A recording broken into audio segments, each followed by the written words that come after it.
आज मैं पतित पावनी पाप नाशनी सुखदायिनी हरिपद पंकज से प्रकट भगवान शिव के जटा में विराजमान भव सागर से तारने वाली त्रिलोक तारणी करुणामयी सुरेश्वरी त्रिलोक पावनी माँ भगवती गंगे का स्मरण करते हुए उन्हीं की एक लीला का वर्णन करने जा रही हूँ जो सत्य घटना पर आधारित है। नमस्कार भक्तों, आप सभी का हमारे चैनल अनोखे भक्त की कहानी में स्वागत है। यह कहानी एक ऐसे भक्त की है जिसने अपना संपूर्ण जीवन माँ गंगा की सेवा में समर्पित कर दिया, जिन्होंने माँ गंगा की प्रसन्नता हेतु अथक साधना और भक्ति में बिता दिया, जिनकी जीवा पर माँ गंगा ऐसा पवित्र नाम सदा ही गूंजता रहता था तथा आँखों में माँ गंगा की निर्मल छवि को देखकर भक्ति के आंसू सदा ही छलकते रहते थे, जिनकी सुरक्षा तथा वचन की रक्षा के लिए भी माँ गंगा को साक्षात प्रकट होना ही पड़ा। आज की यह कहानी माँ गंगा के ऐसे ही एक परम भक्त योगी राज की है। भक्त योगी राज सदा माँ गंगा की सेवा में लीन रहते थे। वे संसार से विरक्त होकर सदा माँ गंगा के तट पर एक छोटी सी झोपड़ी बनाकर वहाँ निवास करते थे। लेकिन एक भक्त की भक्ति ऐसी सूर्य के समान होती है जिसके प्रकाश तथा तेज को कोई भी बाधा रोक नहीं सकती। वह अपने तेज से समस्त जगत को अपने होने का प्रत्यक्ष एहसास करा ही देती है। ऐसे ही भक्त योगी राज के साथ हुआ। उनकी भक्ति रूपी सूर्य के तेज ने उनके यश और कीर्ति को दूर दूर तक फैला ही दिया। अब तो उनके छोटे से कुटिया के द्वार पर प्रतिदिन सैकड़ों की भीड़ लगने लगी। वे सभी लोग अपने अपने दुखों के निवारण के लिए माँ गंगा के परम भक्त योगी राज के पास आने लगे। भक्त योगी राज, जो कि संसार से पूरी तरह विरक्त होकर सिर्फ माँ गंगा की सेवा में ही व्यतीत करना चाहते थे, लेकिन हर दिन लोगों की बढ़ती भीड़ को देखकर और मन में यह सोचकर कि माँ गंगा की यही इच्छा है कि मैं इन लोगों के दुखों का निवारण करूं, अतः माँ गंगा की असीम कृपा से प्राप्त सिद्धियों के द्वारा वे लोगों की समस्याओं का निवारण करने लगे। शीघ्र ही भक्त योगी राज की कीर्ति दूर दूर तक फैल गई। एक बार की बात है, उनकी कुटिया के द्वार पर एक व्यक्ति आया। वह बहुत दुखी था। उसके आंखों से दुख के कारण अश्रु बहते जा रहे थे। थोड़ी देर बाद अपने आंसू पोंछकर और जय माँ गंगा कहकर अपनी समस्याओं के बारे में भक्त योगी राज को बताया। उसने बताया कि उसका नाम महेश है और वह एक सिविल इंजीनियर है। हाल ही में उसे एक जगह पर पुल का निर्माण करने का कार्य मिला है, लेकिन वह निर्माण नहीं कर पा रहा है, जिस कारण उसका पूरा कैरियर खतरे में आ गया है। अब तो स्थिति ऐसी हो गई है कि अगर उसने पुल का निर्माण पूरा न किया तो भ्रष्टाचार के आरोप में उसे जेल भी भेजा जा सकता है। ऐसा कहकर वह फूट फूट कर वहीं रोने लगा। अब योगी राज ने उससे कहा कि पूरी घटना को विस्तार से बताओ। आखिर ऐसा क्या हो रहा है कि तुम पुल का निर्माण नहीं कर पा रहे हो? अब उस इंजीनियर ने पूरी घटना विस्तार से बतानी आरंभ की। उसने कहा कि बाबा, जिस जगह पर पुल का निर्माण किया जाना है उस जगह बड़ी विचित्र घटनाएं घट रही है। जो भी निर्माण कार्य पूरा किया जाता है वह अपने आप ही अगली सुबह तक बिगड़ जाता है या कोई भी निर्माण कार्य हो ही नहीं पाता है। अचानक ही मशीनों में आग लग जाती है या तो जिन मजदूरों को निर्माण कार्य में लगाया जाता है अचानक ही वो बीमार पड़ जाते हैं और वो भी इतना कि उसकी स्थिति मरणासन तक पहुंच जाती है। अभी तक मेरा एक साथी जो इस निर्माण कार्य में लगा हुआ था अचानक ही रहस्यमय तरीके से मर गया। इस प्रोजेक्ट में करोड़ों रुपए लगे हुए हैं। अगर मैंने यह प्रोजेक्ट पूरा नहीं किया तो मुझे जेल भेज दिया जाएगा। मैंने कई तांत्रिकों से भी सहायता मांगी लेकिन किसी के उपाय या पूजा से मेरी इस समस्या का समाधान नहीं हुआ बल्कि समस्या और भी बढ़ गई। अब कोई भी मजदूर उस जगह पर काम करने के लिए तैयार नहीं है। वहाँ काम पूरी तरह से बंद हो चुका है। मैंने जब यह सारी बात अपने एक मित्र को बताई तो उसने आपके बारे में बताया। उसने कहा कि तुम्हें भक्त योगी राज के पास जाना चाहिए। वो माँ गंगा के परम भक्त हैं। उनके आशीर्वाद से तुम्हारी यह समस्या भी दूर हो जाएगी। आज तक जो भी उनके पास गया है उनके आशीर्वाद से समस्त समस्या का निवारण अवश्य हुआ है। बाबा, मैं यहाँ नया हूँ अतः अपने मित्र की बात मानकर बड़ी मुश्किल से आपका पता पूछते पूछते यहाँ तक आया हूँ। बाबा, मेरी समस्याओं को दूर कीजिए। अब भक्त योगी राज ने कहा, समस्याओं का निवारण करने वाला मैं कौन होता हूँ? ये सब तो माँ गंगा के आशीर्वाद से ही होता है। मैं तो मात्र एक माध्यम हूँ। तुम माँ गंगा का ध्यान करो। वही सुखदायिनी माँ गंगा तुम्हारे दुखों का निवारण कर तुम्हें सुख प्रदान करेंगी। अब भक्त योगी राज ने माँ गंगा का स्मरण करते हुए अपनी दिव्य दृष्टि से देखा। तब उन्हें पता चला कि वहाँ जो परेशान कर रहा है वह और कोई नहीं, वहाँ के दो अलग अलग पेड़ पर रहने वाले दो ब्रह्म राक्षस कर रहा है। वे दोनों बहुत ही ज़्यादा शक्तिशाली हैं जिस कारण कोई भी तंत्र मंत्र उस पर अपना असर नहीं दिखा पा रहे हैं और यही कारण है कि कई तांत्रिक मौत के मुंह में भी चले गए। अब भक्त योगी राज ने उस इंजीनियर को सलाह देते हुए कहा कि उस जगह पर जो दो सूखा वृक्ष है उन दोनों पर एक एक ब्रह्म राक्षस का वास है जो वहाँ पुल का निर्माण नहीं होने देना चाहता है। इसलिए जब तक मैं उन दोनों को इस योनि से मुक्त न करा दूं तब तक वहाँ मत जाना और ना ही किसी मजदूर या अपने सहकर्मियों को जाने देना।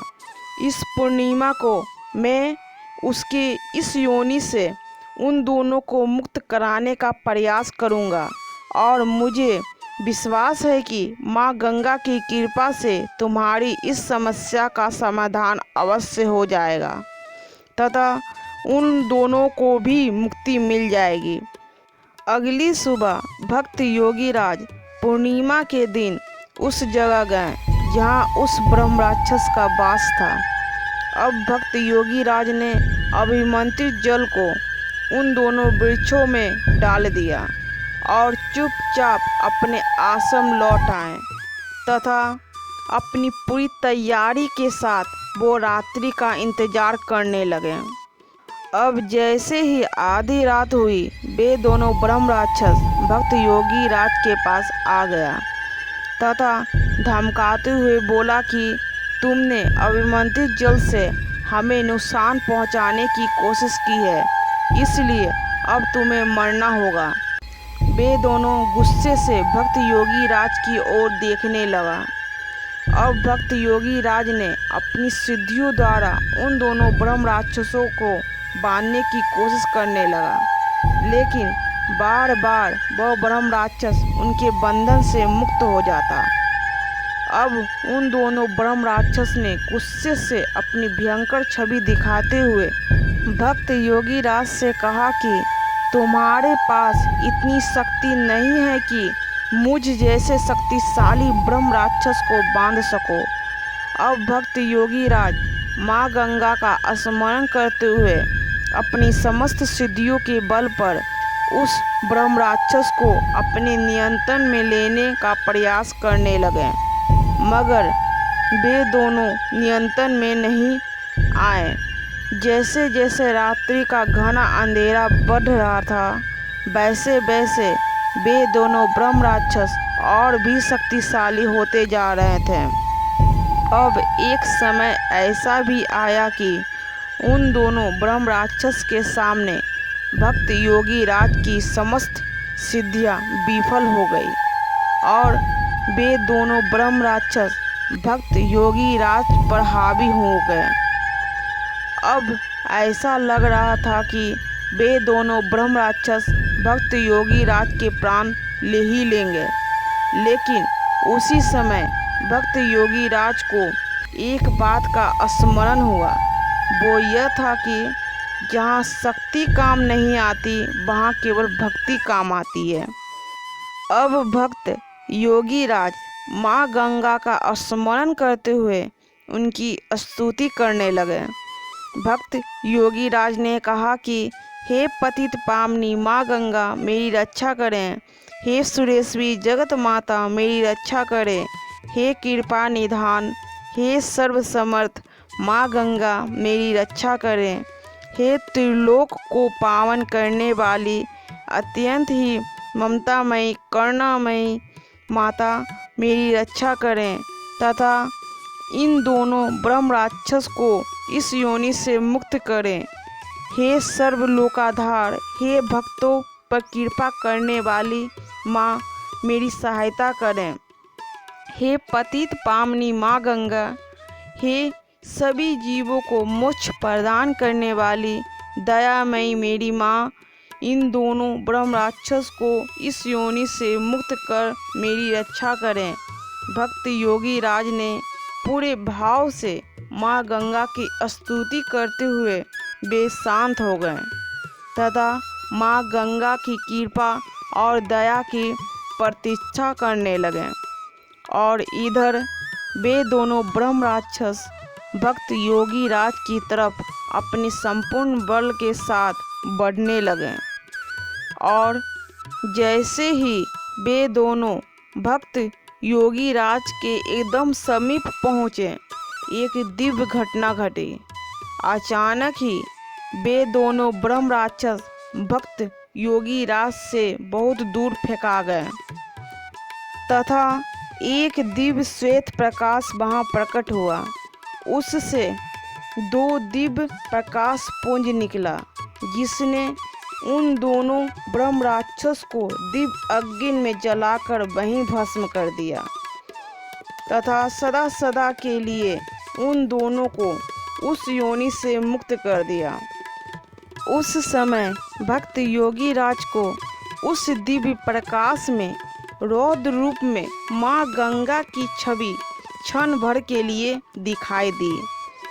अब भक्त योगी राज गदगद वाणी से ममतामयी माँ गंगा की स्तुति करने लगे।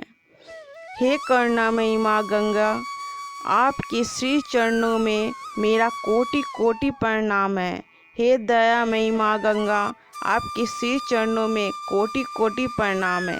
हे भक्तों की रक्षक, हे माँ गंगा, अपने इस पुत्र का परिणाम स्वीकार करें।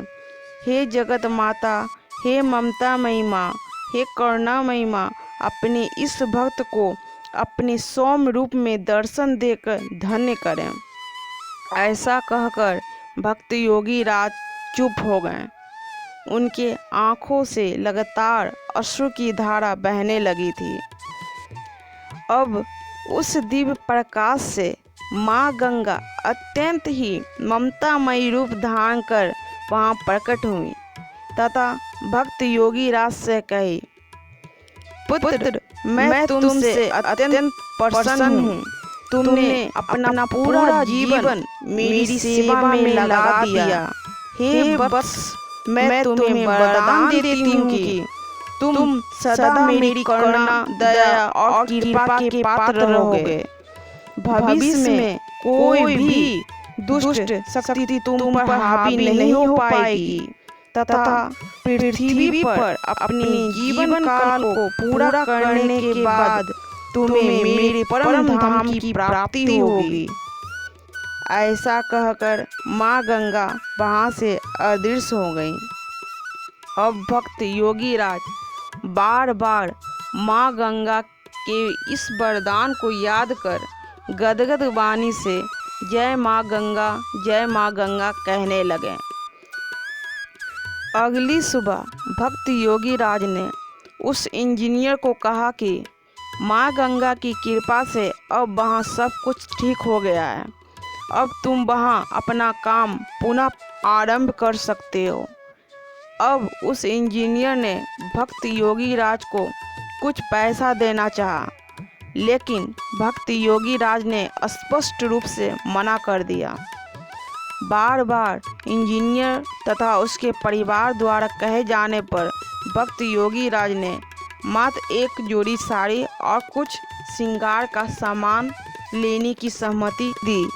जब उस इंजीनियर ने आश्चर्य के साथ यह सारा सामान खरीदकर जब भक्त योगी राज को दी, तो भक्त योगी राज ने बड़े प्रेम और भाव के साथ माँ गंगा को स्मरण करते हुए एक जोड़ी साड़ी तथा श्रृंगार का सामान गंगा के जल में ही माँ गंगा को समर्पित कर दिया।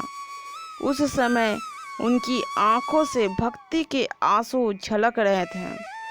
यह सब देखकर वहाँ खड़े सभी लोग जोर जोर से जय माँ गंगा कहने लगे। भक्तों, आज की यह कहानी हमें यह बताती है कि भक्ति की शक्ति के आगे इस ब्रह्मांड की कोई भी शक्ति नहीं टिक सकती। साक्षात माँ गंगा भी अपने भक्त की रक्षा के लिए अपने रौद्र रूप में वहाँ प्रकट हो गई।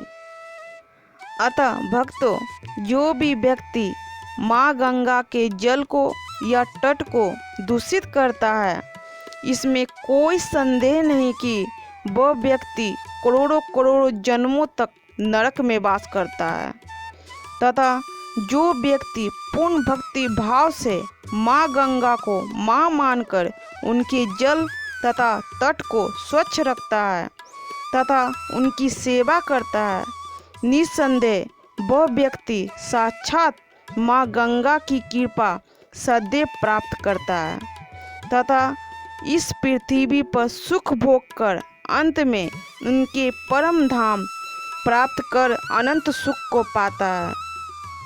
यह पूर्णतः सत्य है। देवी श्री भगवती गंगे त्रिभुवन तरल तरंगे, जय माँ गंगे, हर हर गंगे, जय गंगा माँ। धन्यवाद।